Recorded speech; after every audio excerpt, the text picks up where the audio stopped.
சூப்பரான egg rice recipe எப்படி செய்கிறதுன்னு பார்க்கலாம். இந்த ரெசிபி கிட்ஸுக்கு நீங்கள் ஈவினிங்கும் செஞ்சு தரலாம், லஞ்ச் பாக்ஸ் ரெசிபியாகவும் செஞ்சு தரலாம். இந்த ரெசிபி எப்படி செய்கிறதுன்னு பார்க்கலாம். ஒரு கடாய் எடுத்துக்கோங்க, 2 ஸ்பூன் எண்ணெய் ஊற்றிக்கோங்க, கொஞ்சம் கடுகு சேர்த்துக்கோங்க. கடுகு நல்லா பொரிஞ்ச பிற்பாடு ஒரு பெரிய வெங்காயம் பொடியாக நறுக்கினதை சேர்த்து நல்லா வதக்கிடுங்க. இது கூடவே 2 பச்சை மிளகா பொடியாக கட் பண்ணதையும் சேர்த்துக்கோங்க, கொஞ்சம் கருவேப்பிலையும் சேர்த்துட்டு நல்லா வதக்கிடுங்க.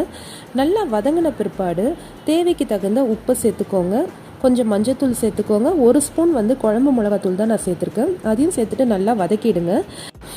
எல்லாம் நல்லா வதங்கின பிற்பாடு 2 முட்டை எடுத்துக்கோங்க. நான் 1 கப் ரைஸுக்கு 2 முட்டை எடுத்திருக்கேன். 2 முட்டை எடுத்து நல்லா இந்த மாதிரி உடச்சி ஊற்றிடுங்க.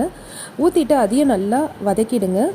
முட்டை நல்லா வதங்கட்டும். எண்ணெயிலே நல்லா வதங்கின பிற்பாடு ரைஸை நல்லா பாயில் பண்ணி வச்சுக்கோங்க.